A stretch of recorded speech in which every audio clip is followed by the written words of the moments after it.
You ever pick up one pair of shoes, look at the bottom, and just go, hold up, why is it worn out in just one bit? Is that bad? Yeah, it is. And I'm not going to give you some Z tier explanation like pronation or supination. That's like saying your car tires wear out because they're not straight. Like, yes, they're not straight, but how did they get that way? What are the consequences? How do I fix it? Shoes wearing out like this is common. So common that basically everyone does it. But things like obesity are common too, and that doesn't say a thing about its healthiness. This wear at its core is about the way we move. We put our shoes on and we move around inside them. The way we move determines the way they wear out. If we move in a way that's super asymmetrical, the shoes are going to wear out asymmetrically. But this has a few surprising characteristics. Our shoe wear pattern is uniquely our own. No one else's shoes wear out quite like our own, and this pattern is shockingly consistent over time. Don't believe me? Find shoes from nearly any point in your past, and barring a catastrophic accident, the shoe wear pattern is going to be nearly identical. This provides incredible insight into the way we move.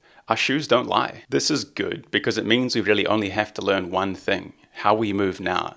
This is bad because if the way we move now sucks, it's not going to change on its own. And at this point, you could be wondering, well, so what? They wear out a little unevenly. Is it that bad? And kinda, yeah. Shoe wear is easy to see. Joint wear, not so much. New shoes are easy to buy.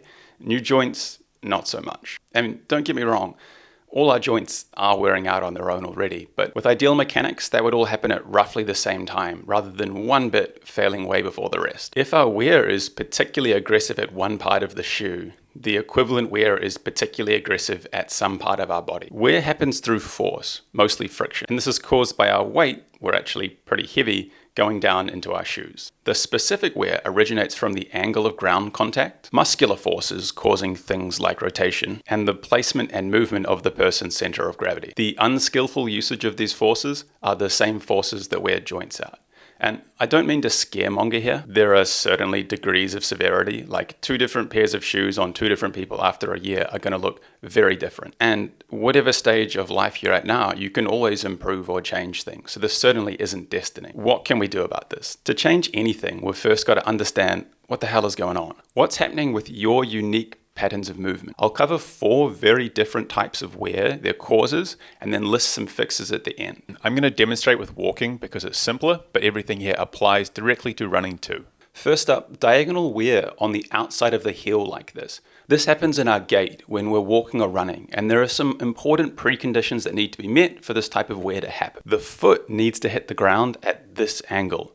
The foot also needs to be in front of the center of gravity. Then, through friction at the point of impact, whether it's slide or rotation, the shoe is going to wear away at this point. There are 3 major causal factors at play here. 1, when one leg, often the right leg, moves towards the center of gravity, the midline. But the midline is not in the middle of the 2 legs, it's off to one side. This causes one leg to adduct lots, to move more towards the middle and strike the ground at more of an angle. 2, then the same leg is a long way in front of the center of gravity, causing it to land very distinctly, sharply, heel first. 3, when this leg does hit the ground, it's not particularly stable. This is a great way to not just wear out the heel of the shoe, but also the ankle and knee of the leg that's coming inwards. You can imagine how the force lines might change on this leg, from nice straight lines on either side of the joint to being much larger on one side than the other, causing one side of the joints to take a much larger share of the total forces involved. Another pattern I see all the time is rotational wear at a single spot on the shoe. I'll cover 2 common examples of this. Wear happens when the shoe spins on the ground while heavy. Where the center of weight is resting in the foot determines which bit of the shoe is wearing out. If the weight's more towards the inside of the foot, the shoe will wear out here. If the weight's more towards the outside, the shoe will wear here. Your leg can spin in 2 different directions, either inwards or outwards. This rotation will almost always come from above the knee and has a range of different mechanical causes. The ankle and knee joints are both fairly flat joints and have very little capacity for rotation themselves. The rotation is going to come from one of 3 places: the hip joint rotating, the pelvis rotating, or the torso itself rotating. There's heaps of different ways you can achieve this movement outcome. In terms of the hip joint, internal rotation is when the leg twists inwards, with the heel pointing more outwards and the knee facing more inwards. This movement is almost always about the hip retracting and the glute max not firing well. The internal rotational forces on the leg are taking over, unopposed by their antagonist, the glute max, which should be acting to externally rotate the leg. Technically, your glute max can stay on as your leg is internally rotating like this. It's just not very common. You can check to see what you're doing by just holding your hand on your bum as you're walking and seeing how much action you're getting out of it. This inwards rotation is a great way to give yourself a bunion, especially if the weight is also on the inside of the foot as you're doing this and your ligaments aren't bendy enough. The mechanical pressure on the toe being pushed inwards as you load and twist through the foot can literally deform it over time. Outwards rotation happens when the leg turns outwards. You should see the heel moving in towards the midline and the knee facing outwards. And you might be wondering, does this mean you've got like two good glutes or something? And no, sorry, you don't. It's much more likely a tight and overactive iliacus mechanically pulling the leg into external rotation through its tightness, or a glute max firing early and inappropriately, rotating the leg quite early in the step, shortening its muscle fibers and preventing the extension. This in particular is very linked to what your center of gravity is doing and can be often used to help stabilize, but not in like a good way. If this type of rotation is paired with weight on the outside of the foot, this is a great way to set yourself up for ITB problems on the side of that leg and problems on the outside of the ankle. Not so good. But it's not just the hip joint that can rotate. The entire pelvis itself can also cause rotation, as well as or entirely on their own. You can again throw the blame at this one on some really tight hip flexors. When you're walking, if you're struggling to extend through your hip joint properly, you can cheat that range of motion by moving your entire pelvis instead. You can think of salsa dancing or equivalent. This is a great way to wow the seniors, but not so great in your walking mechanics. The last way we can cause rotation, and the most complex, is through the torso itself. If we keep our hip and leg relatively still, but twist through our torso, we can still get rotation down to our foot. This often looks like an unskilled weight shift through the movement of the torso. This acts similarly to actually rotating through the torso, but I won't get too much into it because it gets pretty complex. In reality, technically, any combination of these things could be happening at the same time. Technically, as well, you could have inwards rotation with weight on the outside of the foot and outwards rotation with weight on the inside of the foot. But don't worry about that for now, because the fixes for a lot of these things are actually pretty uniform. Okay, last wear pattern, and I'll make this a short one before I get into the fixes. It's not just the sole of the shoe that wears out, but the shoe itself. And we can see this in many different parts of the shoe, but one that's really common in particular is wear above the big toe. Wear here is about upwards force, literal friction just tearing a hole in the top of the shoe. And it's much more common to see this on the right big toe in particular. A toe lifting in this way is about overusing the lifting muscles in the foot and ankle in your gait. And this leg is often the lighter kicking or doing foot that people tend to have. This is not a great sign for the functionality of this leg in general, but often goes hand in hand with a bunch of issues for this lighter leg. Things like shin splints, patella issues, and hip issues are pretty common from all of this excessive lifting. Okay, so that's 4 common examples of wear. How do we go about fixing these things? This, at its core, is about walking or running with a more mechanically ideal gait. Simple idea, difficult execution. There are a lot of ingrained habits. This is literally the way you've been moving for your entire life up until this point. Meaningful, lasting, long-term change won't happen by accident. I'm going to give you some tips here, but bear in mind this is a pretty big task. I've done it, but it took a while and wasn't that chill, to be honest. Each bit of advice I'm going to give here is probably not what you're expecting. I'm not going to recommend any exercises. That's on purpose.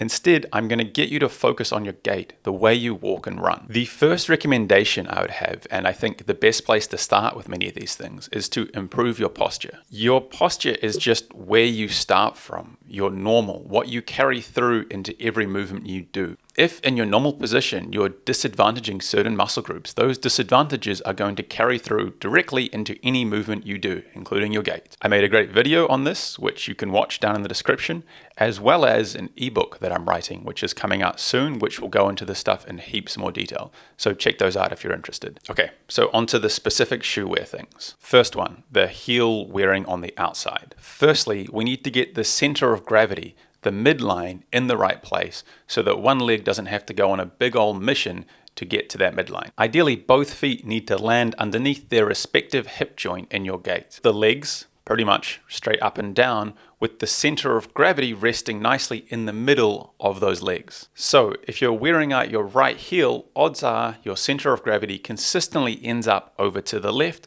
in your stride and probably just all the time. This is probably happening at the belly button level of the spine. It's around this level where the most unstable, and people tend to move one or other direction here. As you do this lean, it's also quite possible that the hip on the other side leans up as well, helping put the leg into even more adduction just through position. The effect of all of this is a leg that will land on a big angle, really adducted. The fix is keeping the torso stable and central. So the way we can think of this is a capital I shape. Ideally, our shoulders would be level, our spine would be straight, and our hips would be level. And that even shape would move straight forward in a line as we're walking. So to straighten the middle part of the eye, we can drop our rib cage down 1 to 2 centimeters, depending on which side we're leaning towards. That's about using the abdominals on that side to straighten the spine up. Then, if we're still not in a capital I shape, we can stabilize our shoulder position by using our lats. Ensure that your elbow pits are facing forward on both arms all the time when you're walking. You're probably going to need to do this a lot more on one arm than the other. Then lastly, your hips need to sit flat. This is going to be partially about good glute usage, which I'll get into more later in the video, and also about consciously feeling and controlling their position. Doing the other two adjustments well should help a lot with this too. Doing all of this well will ensure a stable, central, well-balanced torso that will prevent the need for excessive adduction on one or both of the legs. The other thing we need to do about this is the leg landing so far in front of the center of gravity. This really is about where the weight of the torso rests in space when we're walking. If the weight of our torso is back, our legs will tend to lift in front of us. If the weight of our torso is further forward in space, our legs will tend to land more underneath us in our gait. To do this, turn your lower abs on and move the bottom of your rib cage down 1 to 2 centimeters. But as you do this, ensure that you don't collapse through the spine. Maintain uprightness through the rest of your body. Ideally, we want to be upright and forwards. Then with this position, we want to smoothly fall forwards into each step. Literally fall, with the upright weight of our chest being the thing that carries us smoothly forward in space. We don't want to hit the ground with our leg in front of us. We want the leg to smoothly arrive underneath us as it gets to the ground. When doing this, we want to make sure that we don't lean forward at the hips or at the head. Like an elderly person, we want the entire weight coming forward. This can be thought of as moving forward over the ankle joint. Do this right, and your legs will end up underneath you instead of in front of you. Kind of. Once we add the final component to this, which is dealing with the rotation. What's good about working with the rotation is that you can really feel this. It's a tangible sensation of the foot spinning if you pay attention to it. The fix for both inwards and outwards rotation is actually very similar and shares a lot in common with the things that I've discussed already. Firstly, the torso needs to be stable.